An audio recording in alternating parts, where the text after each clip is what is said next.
Paz do Senhor, igreja, boa noite. Confesso que estar aqui agora já é resposta de oração. A gente tem se colocado ali no monte. Hoje já é o 10º dia, onde eu tenho, em sinal de gratidão, pedido a Deus que me use da forma que Ele quisesse. E aí hoje já é a 2ª vez nessa semana que eu falo da palavra do Senhor. Então foi rápido a ação de Deus. Queria convidar a igreja a abrir comigo em Salmos 27.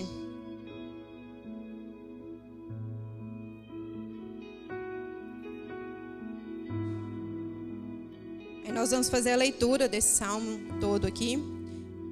Então, o Senhor é a minha luz e a minha salvação. A quem temerei? O Senhor é a força da minha vida. De que me recearei? Quando os malvados, meus adversários e meus inimigos investiram contra mim para comerem as minhas carnes, tropeçaram e caíram. Ainda que um exército me cercasse, o meu coração não temeria. Ainda que a guerra se levantasse contra mim, nele confiaria. Uma coisa pedi ao Senhor e a buscarei, que possa morar na casa do Senhor todos os dias da minha vida, para contemplar a formosura do Senhor e aprender no seu templo. Porque no dia da adversidade me esconderá no seu pavilhão. No oculto do seu tabernáculo me esconderá, pôr-me sobre uma rocha. Também a minha cabeça será exaltada sobre os meus inimigos que estão ao redor de mim, pelo que oferecerei sacrifício de júbilo no seu tabernáculo. Cantarei, sim, cantarei louvores ao Senhor. Ouve, Senhor, a minha voz quando clamo. Tem também piedade de mim e responde-me. Quando tu disseste, buscai o meu rosto, o meu coração te disse a ti, o teu rosto, Senhor, buscarei. Não escondas de mim a tua face, não rejeites ao teu servo com ira. Tu foste a minha ajuda, não me deixes, nem me desampares, ó Deus da minha salvação. Porque quando meu pai e minha mãe me desampararem, o Senhor me recolherá. Ensina-me, Senhor, o teu caminho e guia-me pela vereda direita, por causa dos que me andam espiando. Não me entregues à vontade dos meus adversários, pois se levantaram falsas testemunhas contra mim, e os que respiram crueldade. Pereceria sem dúvida, se não cresse que veria os bens do Senhor na terra dos viventes. Espera no Senhor, anima-te, e Ele fortalecerá o teu coração. Espera, pois, no Senhor. Então, irmãos, quando eu li essa palavra, a primeira coisa que me veio em mente foi que finaliza pedindo para que a gente confie, para que a gente espere, né? Que já são ações, confiar, esperar. Mas antes disso, olha quantas ações tem ali. Não temer, confiar, ouvir, falar para que o Senhor nos ouça, buscar, aprender quando a gente pede a Deus para nos ensinar. Então são várias ações, né? Não é só a gente sentar e esperar que Deus faça sozinho. Mas a segunda parte que me chamou muita atenção e que Deus me mostrou isso aqui de uma forma diferente hoje, é em relação a gente não temer. Aí eu te pergunto, se tiver lá de fora da sua casa um exército pronto para te atacar, para atacar a sua família, você vai temer? Se você perder um familiar querido, se vier uma doença mais grave, a gente vai temer?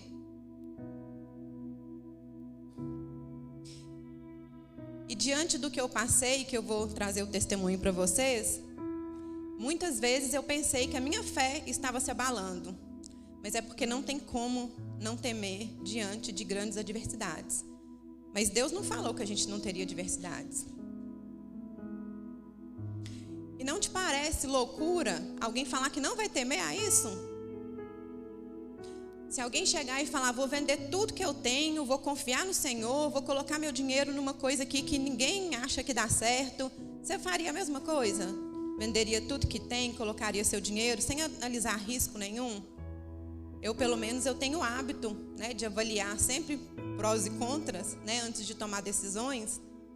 E parece, inicialmente aqui pra gente, loucura, em consequência, alguém agir dessa forma, né, não temer nada. Só que aí me fazendo essas perguntas, né, e aí a gente pensa, será, né, que é a minha fé que não é tão grande? Quem escreveu esse Salmo 27? Alguém sabe? Quem escreveu esse salmo foi Davi. E aí, se a gente olhar a história de Davi, passa a fazer sentido não temer. Porque Davi tinha enfrentado guerras. Davi tinha história com Deus. Davi já tinha ganhado, perdido, mas Davi agia segundo as instruções de Deus. Davi não simplesmente entrava em guerra porque ele achava que era a hora. Ele entrava quando Deus mostrava para ele que era a hora. E quando Davi entrava em guerra, quando Davi se ajoelhava, quando Davi tinha a vida em oração e passava pelas adversidades, Davi estava colecionando histórias na presença do Senhor. Então Davi tinha propriedade para falar que não temia. E para que esse salmo sirva para mim e para você, a gente precisa ter histórias com Deus. E a gente não vai ter histórias se a gente não passar por batalhas. Eu lembro que ainda no problema, né, desse último mês, quando eu estava em Belo Horizonte, uma amiga que não é cristã me mandou uma mensagem e falou: nossa, você passa por muita coisa. Nossa, é muita luta, é muita coisa na sua vida. Aí, com esse salmo aqui hoje, Deus confirmou para mim que não estou só passando luta, eu estou colecionando histórias na presença de Deus. E cada uma delas me fortalece para a batalha que eu enfrento em seguida. Eu vou trazer o testemunho aqui para vocês hoje do que eu passei, mas eu já estou em outra batalha com a minha mãe. Já temos outra batalha e que eu tenho certeza que vai ser mais uma na presença de Deus. Então você entende por que tem adversidade na sua vida, na minha vida? Entende que se não tiver batalha, não haverá experiência com Deus? É fácil a gente questionar às vezes, né? Por que comigo? Né? Por que de novo? Né? Por que se repetindo as histórias? Mas nós precisamos dela. É ela que vai nos levar à salvação. Ou que pode nos tirar dela, se não for na presença do Senhor. Há um tempo atrás, eu passei também por um problema com um filho. Nada demais, mas era algo que estava tirando o meu sono. Era algo que estava me trazendo ansiedade. E eu tinha encontrado há poucos dias atrás com o pastor Clodoaldo. Algumas pessoas da igreja conhecem, já fez alguns cursos aqui com a gente. E por eu ter encontrado com ele poucos dias antes, eu mandei uma mensagem para ele. Né? E quem conhece ele aqui sabe que ele sempre brinca: calma que tem salvação para sua alma. E no final da mensagem que eu mandei, eu ainda brinquei. Falei assim: tem salvação para minha alma? E aí passou alguns dias, ele me respondeu, falou que entrou em oração, que não queria me dar uma resposta só para me acalmar naquele momento, mas que Deus tinha direcionado uma resposta. E a resposta dele foi: entre em guerra. Guerrei pela sua causa. Vai lá de madrugada na cama do seu filho, estende as mãos sobre ele, ora, profetiza. Faça jejum, crie intimidade com Deus.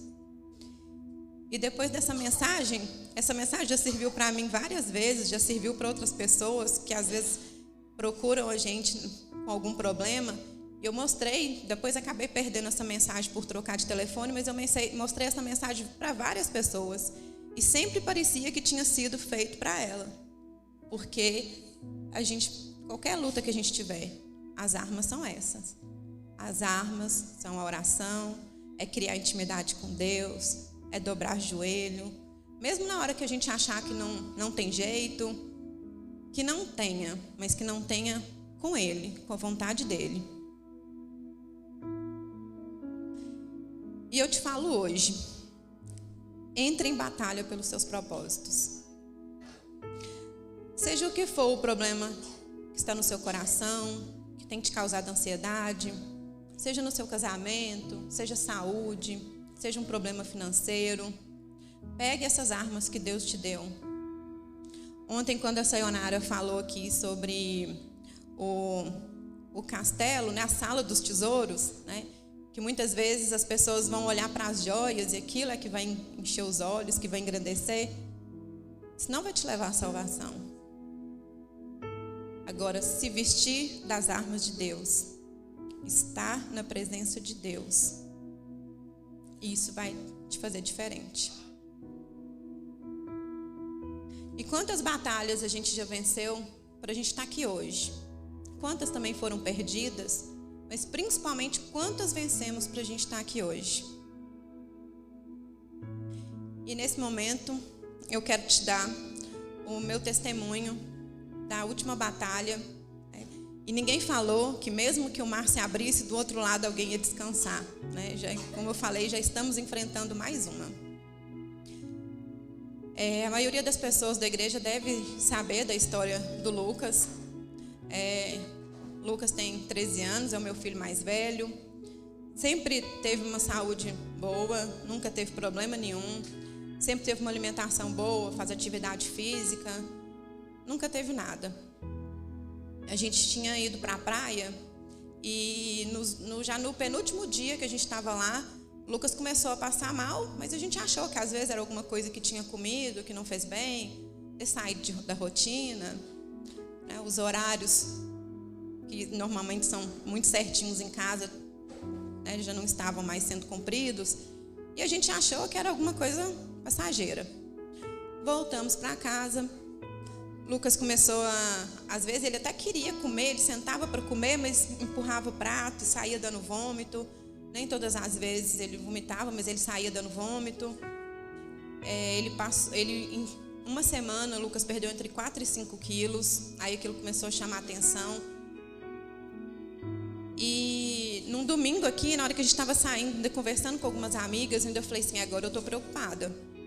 Agora eu estou achando que, né, já não é mais só de ter viajado, de às vezes ter comido alguma coisa. Agora eu estou preocupada. E aí, naquele domingo, eu falei com o Sérgio, e o Sérgio dormiu em outro quarto. Eu coloquei ele para dormir comigo, porque ele estava queixando de muita insônia, que não estava conseguindo dormir, que estava suando muito durante a noite. E aquela noite ele dormiu comigo. Naquela noite, eu troquei a roupa dele 3 vezes. Não dava para torcer a roupa de suor. Mas sabe quando você tira da máquina para estender, que a roupa está inteira molhada? Até a roupa de cama a gente chegou a trocar nessa noite. E eu orei ao Senhor e comecei a me sentir culpada, né? Nasce uma mãe, nasce uma culpa. Comecei a me sentir culpada de não ter ainda procurado um médico, de não ter ainda tentado resolver. O médico dele estava viajando. Aí na terça-feira o médico dele voltou. A gente optou, né, junto por esperar para que fosse um médico que já conhecia a história dele, que já sabia, desde que ele nasceu é o médico que atende. E chegamos lá, a gente contou tudo que estava acontecendo, o médico avaliou, me pediu alguns exames e na hora que ele me entregou todos os papéis, que eram muitos, ele falou assim, eu quero com urgência, viu? Eu quero para essa semana.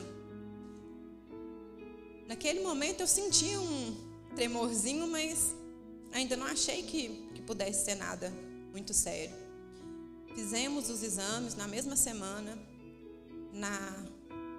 Na sexta, aliás, antes disso, o pessoal do laboratório me ligou, me perguntou se o médico tinha pedido ultrassom, porque estava dando alterações muito grandes no fígado e que eles estavam preocupados. Inclusive, o próprio laboratório fez exames a mais, que nem estava no pedido, por causa dessa alteração. E a gente já estava, né, com o ultrassom agendado para o dia seguinte. Fizemos o ultrassom. Nesse ultrassom, o médico falou que, a princípio, não tinha nada no fígado, mas o baço dele estava praticamente o dobro do tamanho. No dia seguinte, eu reuni todos os exames, agendei com o médico dele de novo, e era 5 horas para voltar no médico. 4h30 eu consegui pegar todos os resultados, ficou um faltando, mas consegui reunir a maioria deles e levei no médico. E não deu tempo de olhar todos os exames, porque eu peguei 4h30 e o médico era 5 horas. Mas o pouco que eu folheei ali antes de entrar no médico, eu já senti que o sangue do meu corpo foi saindo. E quando a gente entrou, o médico olhou os exames e começou a escrever e me falou assim, vai para Belo Horizonte com ele. E tem que ser agora. Na segunda-feira, é preciso que você já esteja lá e em consulta com o hematologista. Aí ele me passou o telefone da hematologista que ele queria que fosse ela para atender. Aí naquele momento eu só tirei uma foto, já mandei para o meu pai e falei: pai, depois te explico, vai tentando agendar, a situação aqui com o Lucas não está boa, vai tentando agendar porque eu tenho que estar em Belo Horizonte na segunda-feira. E aí eu não sabia até que ponto que o Lucas estava entendendo tudo aquilo, pedi que ele me esperasse lá na recepção e o médico falou comigo: seu filho tem uma doença hematológica, pode parar tudo, agora é tratamento. Aí eu ainda falei com ele assim: ele tem prova amanhã, que ele tinha simulado no sábado. O médico falou assim: não, esquece tudo, vou te dar um atestado de 7 dias para começar. Lá eles vão te dar o restante dos atestados de tratamento. E enquanto ele escreveu lá o atestado, eu senti que o chão tinha sumido. E na hora que ele me entregou o atestado, a primeira coisa que eu li no atestado foi CID-C83, que é câncer, que é linfoma. Eu saí dali sem saber nem para que lado que eu tinha deixado o carro. Aí o Lucas ainda falou: mamãe, você está com pressa? Aí eu: não, só para a gente conseguir resolver isso aqui, temos que ligar em Belo Horizonte, temos que agendar o médico para segunda-feira. Aí ele: não, mamãe, eu tenho prova, eu não posso faltar de aula segunda. Eu falei: meu filho, agora esquece a escola. Agora a gente vai focar nisso aqui. Alguma coisa tem e a gente precisa fazer o tratamento. Eu deixei ele em casa e fui para a casa da minha mãe, e eu não podia ainda contar, porque eu sabia que ela ia ficar muito mal. E meu irmão estava no portão, e eu abracei meu irmão e eu desmaiei naquele momento. Eu acordei com meu irmão me segurando, meu pai do lado, e meu pai tentando ligar para médico, e a gente tentando ligar para o Sérgio, para que o Sérgio, quando chegasse, fosse direto para a casa dos meus pais. E assim que o Sérgio chegou, que a gente deu a notícia, já sentou o Sérgio e meu pai no escritório para tentar agendar. Aí descobriram que essa médica não atendia menor de 16, mas aí a oncologista da minha mãe conhecia essa médica e falou: não, pode vir, que no final de semana ainda a hematologista vai atender. É da mesma equipe dessa médica, a hora que vocês chegarem, vocês vão ter o atendimento. E aí, chegando em casa, o Lucas estava deitado no meu quarto, suando de novo, pediu para ligar o ar, que estava passando muito mal. Eu falei com o Sérgio: vamos hoje, não vamos esperar amanhã de manhã, vamos hoje. Aí o Sérgio e o Vi se dispôs a levar a gente. Os dois deitaram para descansar, para a gente conseguir sair meia-noite. Eu ajoelhei aos pés da cama, coloquei as mãos sobre o meu filho e pedi que Deus mudasse aquilo. E eu orei até a hora que o meu telefone vibrou, que era o Vi ligando para que a gente saísse. Lucas fez a mala sem saber. A gente percebia que ele não estava muito entendendo o que estava acontecendo. E a gente chegou em Belo Horizonte, já amanhecendo, mandamos a mensagem para a médica. Aí ela falou: vou passar o endereço, vocês podem vir. E quando a gente chegou no endereço, era um hospital que chama Oncobio. Aí dói o coração de novo. E sentada na recepção, enquanto fazia a ficha dele para a gente entrar, eu lembro que eu olhei para cima e falei assim: Senhor, eu sei que o Senhor pode. Eu não sei se é a sua vontade, mas eu sei que o Senhor pode. E me dá um sinal se tudo for ficar bem. Acalma o meu coração se tudo for ficar bem. E a gente entrou na sala da médica, mais um anjo que Deus colocou na vida da gente. E ela olhou todos os exames, ela já tinha recebido algumas coisas que a gente tinha enviado pelo WhatsApp. Ela olhou tudo, ela avaliou o Lucas por um bom tempo, foi mais de 1 hora ali na sala com ela. E a primeira frase que ela falou comigo foi: esse menino mudou de ontem para hoje. Eu não consigo mais palpar o baço dele. O médico descreveu a forma como estava. Os exames mostram que estava quase o dobro do tamanho, mas eu não consigo palpar o baço dele. Todos os nódulos no pescoço dele não têm característica nenhuma maligna. E eu não posso te afirmar que o seu filho não tem nada sério. Mas nós vamos por outro caminho, e se o outro caminho não se comprovar, a gente volta para essa questão do câncer. Mas, por enquanto, a gente vai para outro caminho. Preciso que vocês repitam alguns exames na segunda-feira de manhã e voltem aqui para a gente conversar de novo na quarta. Aí ainda falei com o Sérgio, falei, volta, já que a gente vai fazer só exame de sangue, vamos aguardar, volta, porque dependendo de como for, na quarta, quinta-feira você vem de novo. Mas enquanto é só exame de sangue, eu fico. Na terça-feira o Lucas estava bem. Na hora que ela falou, ele mudou, realmente ele tinha mudado. Ele já estava se alimentando bem melhor. E na terça-feira ele bem melhor, e a gente não tinha nada para fazer naquele dia. E aí eu falei com ele assim, vou te ensinar então a pegar ônibus aqui em BH. Aí ele queria ir no BH Shopping, falei, então vamos para lá. E quando a gente entrou no ônibus, o Sérgio me ligou, me perguntou onde eu estava, eu falei que estava no ônibus. E o Sérgio falou, desce onde você estiver, pega um táxi, você vai para o laboratório tal, na rua tal. Tem que ser esse laboratório, porque o laboratório de ontem entrou em contato com a médica e agora a suspeita é de uma leucemia aguda. Aí o chão sumiu de novo. E a gente desceu do ônibus e o Lucas, mas a gente não ia para o shopping? Falei, meu filho, agora a gente vai ter que parar de novo. A gente vai ter que fazer um outro exame diferente. Depois do exame a gente vai ver como que a gente vai fazer. E quando a gente chegou no laboratório, a médica já tinha enviado os pedidos com urgência dos exames e todos os papéis que me entregavam estavam marcados, hipótese diagnóstica, leucemia aguda, e todos com uma justificativa. Ele já estava com leucocitose, a faixa normal de leucócitos é de 4.000 a 11.000, o dele estava mais de 20.000. Já tinham dado o diagnóstico de leucocitose. Ele fez aquele exame, passou muito mal. 3 enfermeiras colocaram ele numa maca, subiram as pernas dele, ele muito magro ainda. Eu cheguei para trás, olhei aquela cena e pensei assim, meu Deus, será que é esse mundo que eu estou entrando? Porque se esse diagnóstico se confirmar, eu vou ver isso aqui todos os dias. Todos os dias ele vai passar mal. E alguém vai ter que acudir o meu filho. Depois que ele melhorou, o mais prudente era a gente voltar para casa.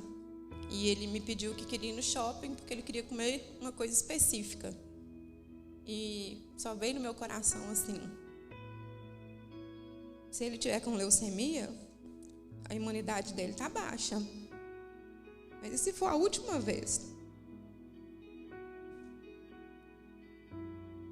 Se for a última vez que ele vai comer o que ele quer?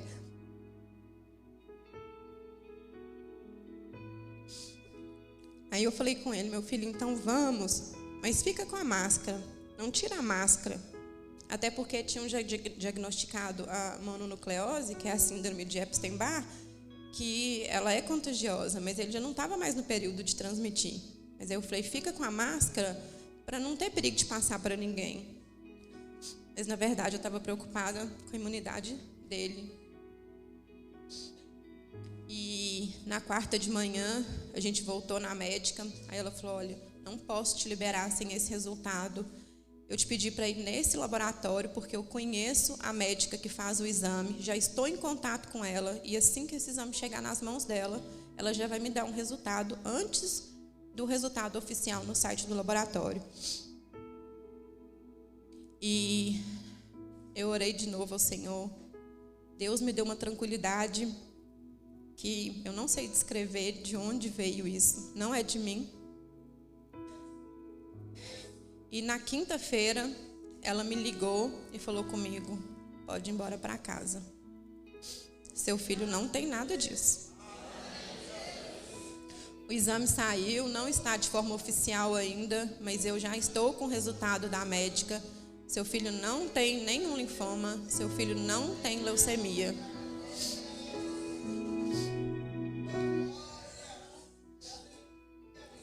E eu tenho certeza, irmãos, que naquela frase da médica, no primeiro dia que ela me falou, alguma coisa aconteceu, que ele mudou de ontem para hoje, eu sei que foi resposta de oração.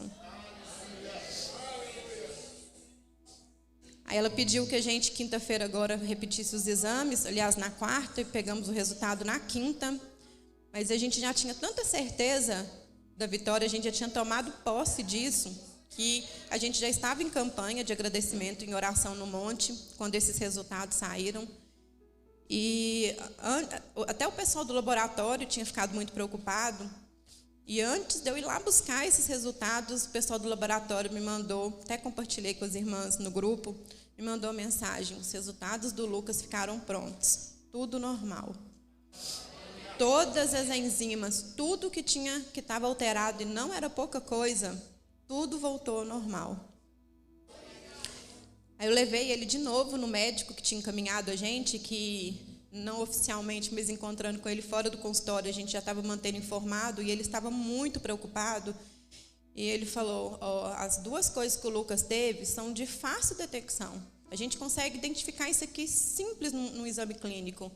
Eu não vi isso no Lucas. O dele foi totalmente atípico. E eu sei que não é porque foi atípico, é porque Deus mudou o diagnóstico dele.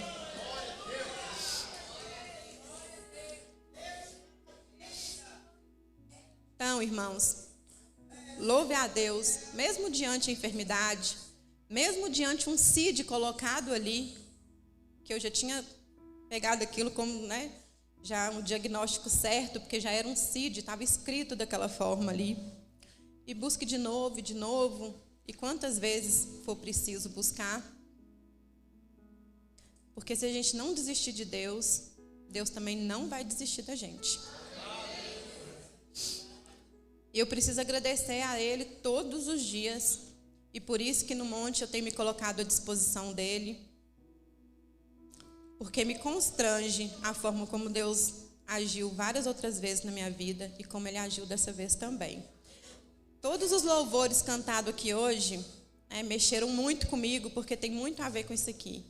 Às vezes a gente alcança uma graça sem nem saber se a gente merece. E é o que o pastor Lincoln fala, Não é por merecimento, é a misericórdia de Deus na vida da gente. E em meu nome, em nome do Sérgio, eu queria agradecer aos médicos, tanto o médico daqui, que já é o médico dele de muito tempo, como a doutora Luísa, que foi um anjo que Deus colocou na vida da gente. Agradecer ao meu pai e meu irmão, que literalmente me sustentaram de pé naquele primeiro momento. A minha mãe, que é o nosso maior exemplo de guerreira. Agradecer o meu tio, a tia Glória, o tio Paulo e a Ana Paula, que ficaram comigo até que eu conseguisse parar de chorar para voltar para casa e conseguir entrar nessa batalha. O Vi, que largou tudo para levar a gente em BH, se dispôs a ficar quantos dias precisasse, voltou para buscar a gente.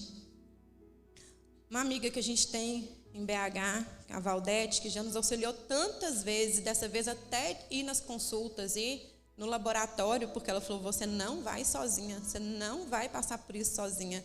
Esteve do meu lado por tanto tempo. A escola dos meninos, a escola Vencer, que, nossa, foi...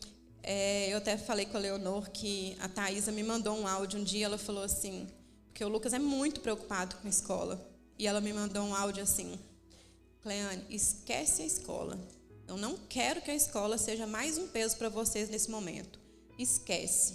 Vamos cuidar do Lucas. Quando vocês voltarem e o Lucas estiver bem, a gente vai resolver tudo que precisar. Mas a gente não quer que a escola seja um peso nesse momento.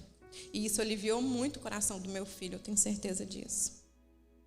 Agradecer a toda a igreja que orou, que mandou mensagem, que nos fortaleceu. Gente, isso faz uma diferença enorme.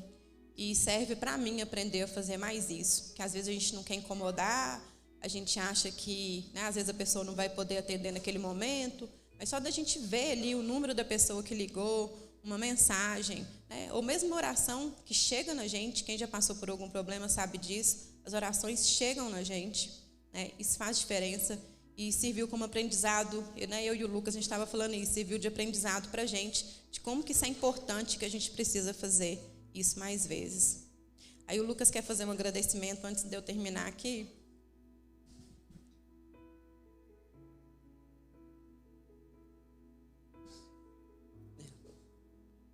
Não.